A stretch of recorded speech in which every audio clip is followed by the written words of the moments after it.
여러분, 퀴즈 잘 쳤나요?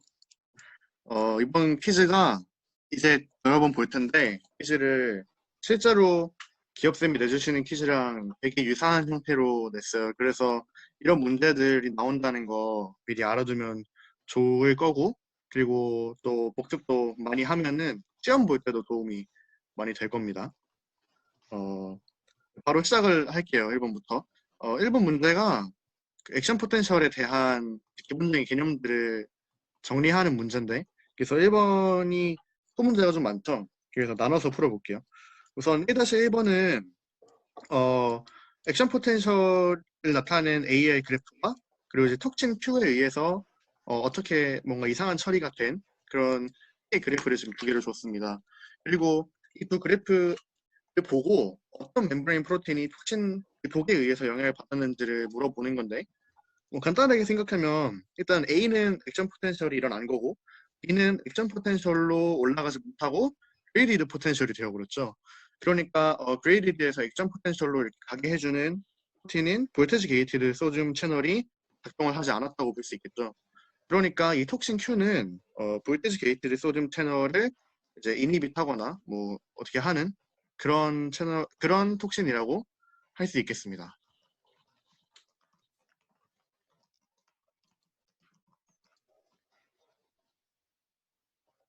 네. 그리고 다음 문제로 넘어갈까요?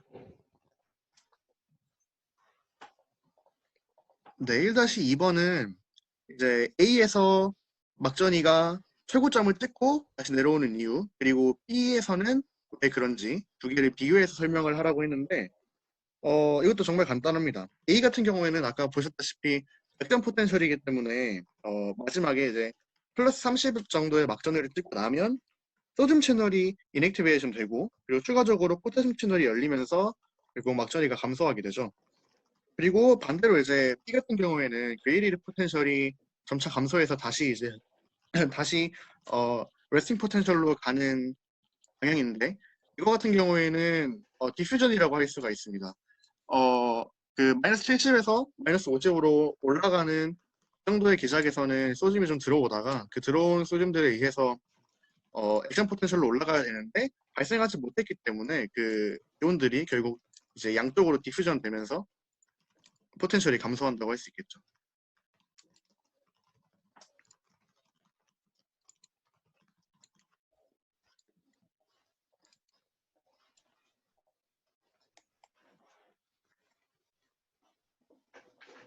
다음은 1.3번의 문제 풀이에 대해서 얘기를 해보도록 하겠습니다. 1.3번은 Refractory Period에 대해서 두 종류로 나눠서 원인을 명확하게 기술하고 설명하는 문제입니다. Refractory Period는 크게 두 가지 종류로 나뉘는데 Absolute Refractory Period랑 Relative Refractory Period로 나뉩니다. 우선 Absolute Refractory Period의 경우 나트륨 채널이 액션 포텐셜을 찍으면서 액티브된 이후 이제 1ms 정도 완전하게 부름기를 이루는 인액티베이트가 되면서 Absolute Refractory Period를 띄게 되는데요. 이거의 기능은 액션 포텐셜이 전달된 이후 역방향으로 다시 전달되지 못하게 그 방향을 제한하는 Refractory Period입니다. 두 번째 Refractory Period는 Relative Refractory Period입니다.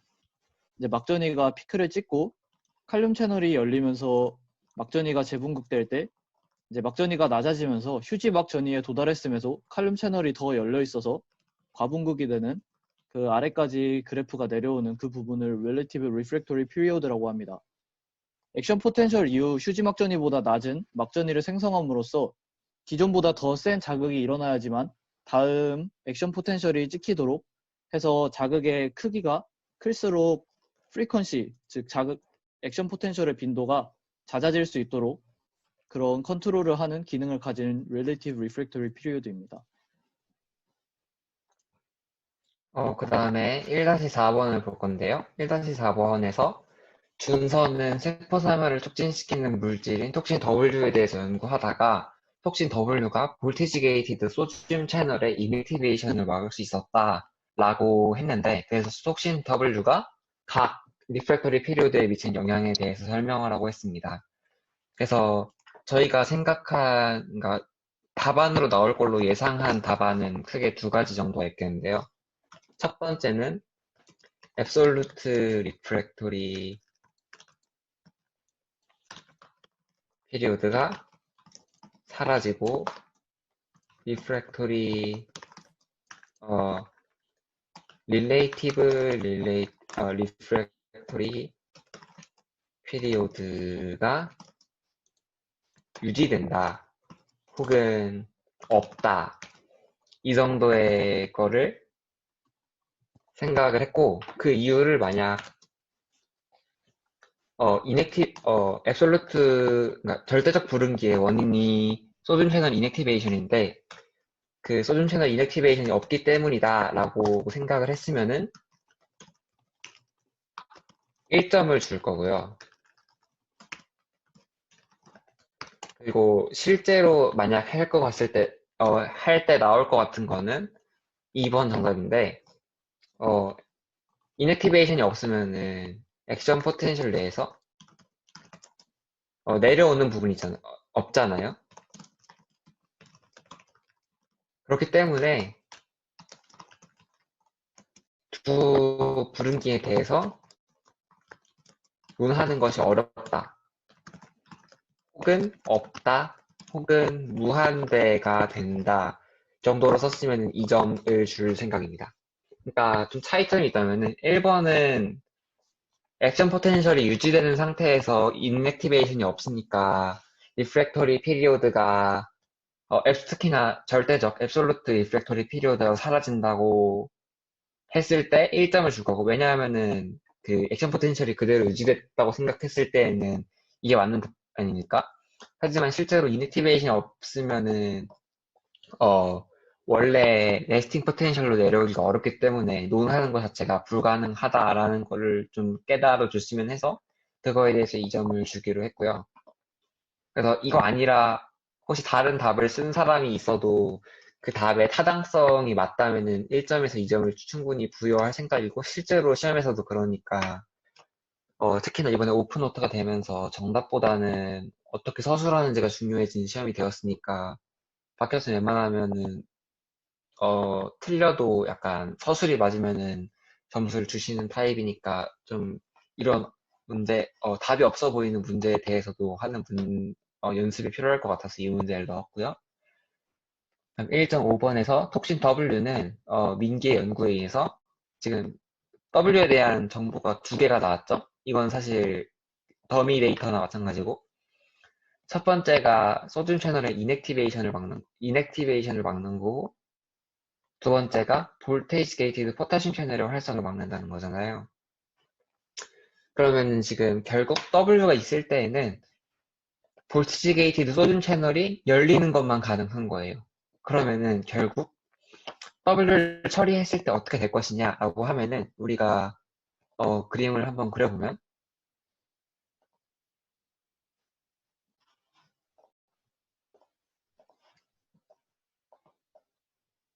여기가 시간이라고 하고 여기가 막전이라고 했을 때 그 다음에 이 점을 스레시홀드로 둡시다. 그래서 여기 있다가 그레이디드 포텐셜이 생기고 이렇게 올라가잖아요.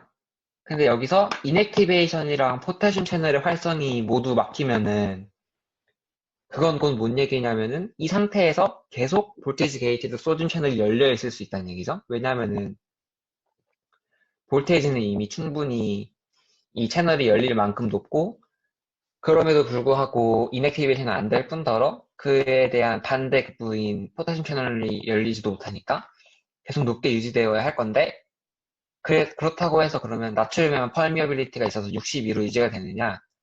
그건 아니고 왜냐하면은 우리가 알듯이 기존에 열려있던 포타슘 채널이 있기 때문에 적당히 내려와서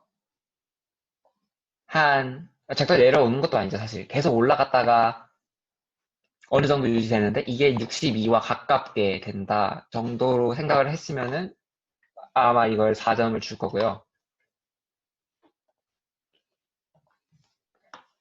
만약에 62나 이런 수치 같은 거를 조금 몇 개 빼놨다. 왜냐하면 60이랑 80을 줬다는 건 사실상 수치를 쓰라는 얘기죠.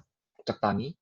그러면은 여기서 마이너스 1점을 할 거고, 그리고 뭐 다른 답안들도 있겠죠? 그럼 거기서 타당성을 감안해갖고 점수를 조금씩 까면 되겠습니다.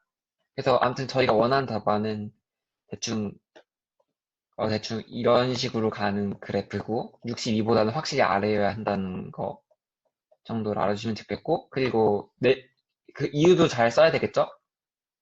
이유를 안 써도 되겠네. 그래프를 새로 그려보는 거니까 그래프만 그리면 맞도록 하겠습니다. 그래서 결론적으로 대충 이런 식의 그래프가 될 거고, 그거는 결국 소듐 채널만 전압이 높은 상태에서 계속 열려있게 되므로 소듐에 대한 퍼뮤빌리티가 굉장히 증가해서 60에 가까워진다라고 생각하면 될 것 같고요. 1.6. 그 톡신 Q가 1.1의 프로테인의 기능을 완전히 억제한다고 가정해보자. 그러면 Q와 W를 모두 처리하였을 때에는 어떤 그래프가 나타날 것인가? 결국 무슨 얘기냐면은 지금 W가 볼티지 게이티드 소듐 채널의 인액티베이션을 막고 볼티지 게이티드 포타슘 채널의 활성을 막는다는 것이 알려졌죠. 그 다음에 Q는 뭐 한다고 했냐면은 볼티지 게이티드 소듐 채널을 이니비션 한다고 했죠. 그럼 결국 지금 막에 있는 채널 중에서 지금 볼테이지 게이티드 소듐 채널이랑 포타슘 채널이 다 망가진 거잖아요. 그러면 결국 어떤 결과가 나오게 되냐면은 액션 포텐셜이 발생할 수가 없고 그레이디드 포텐셜만 발생할 수 있는 거죠. 그럼 결국 아마도 B랑 똑같은 그래프가 나타나지 않을까라고 생각이 듭니다. 그래서 정답은 B랑 똑같은 그래프 혹은 B의 그래프 모양을 그리면 정답이고요. 뭐 다른 것도 논리적으로 맞다고 생각이 들면은 네, 인정을 하겠습니다. 대신 이유를 쓰라고 나중에 추가해야겠네요. 알겠습니다. 이유를 나중에 쓰라고 추가를 할게요. 네, 이번의 경우에는 물어보는 게, 그렇게 어려운 내용은 아니고, 그냥 개념에 대해서 물어보는 문제예요. 그래서, 아이오닉 이퀄리비움 포텐셜, 그래서 이 NA와 이 K의 값을 주고, 그리고 이제 또 멤브레인 포텐셜의 값을 줬죠. 그런데 이제, 어떤 변형이 생겨서 소듐 아이온에 대한 리퀴드 채널이 많아졌을 때 이 세 개의 값이 어떻게 변하는지를 쓰라고 했어요. 일단 바로 알 수 있는 사실은 아이오닉 이퀄리브리움 포텐셜 ENA와 EK의 값은 불변량이죠. 그러니까 멤브레인 파멸 소듐 아이온에 대한 막 초과성이 증가한다고 해도 이 두 값은 변하지가 않을 거예요. 그래서 두 값은 똑같이 플러스 62, 마이너스 85로 고정이 되어 있을 거고요. 그럼 이제 남은 게 멤브레인 포텐셜인데 이 포텐셜은 사실 멘토링 때 잠깐 언급을 했던 것 같은데 골드만 이퀘이션을 보면 퍼메어빌리티가 관련이 있습니다. 그렇기 때문에 소듐 아이온에 대한 리퀴드 채널이 많아져서 소듐 아이온이 막을 더 잘 투과할 수 있게 된다면 그렇다면 소듐 아이온이 더 많이 들어올 거기 때문에 결국에는 이제 VM 값이 더 높아지겠죠. 마이너스 62보다. 3번의 경우에는 이제 세로토닌 농도의 저하가 디프레션을 일으킬 수 있다는 사실을 가지고 이제 디프레션을 치료할 수 있는 방법을 통해서 세로토닌 효과를 늘릴 수 있는 세 가지 방법을 제시하라는 문제입니다. 그래서 3번의 경우에는 오토엑소닉 시냅스, 오토리셉터리 센스, 그리고 리셉터의 센시티비티, 변화의 차이, 이렇게 세 가지 방법을 통해서 레귤레이팅 시냅틱 액티비티를 조절하는 그 방법과 연관지어 쓰면 논리가 맞는 어떤 주장을 하더라도 모두 점수를 줄 거고요. 이제 그 사실과 관련해서 예를 들어보자면 시냅스에서 세로토닌의 제흡수를 억제한다든지 세로토닌 리셉터들의 활성을 촉진한다든지 혹은 프리세로토닉 물질들을 많이 투여한다든지 이것들 여러 가지 다양한 의견이 나올 수 있습니다.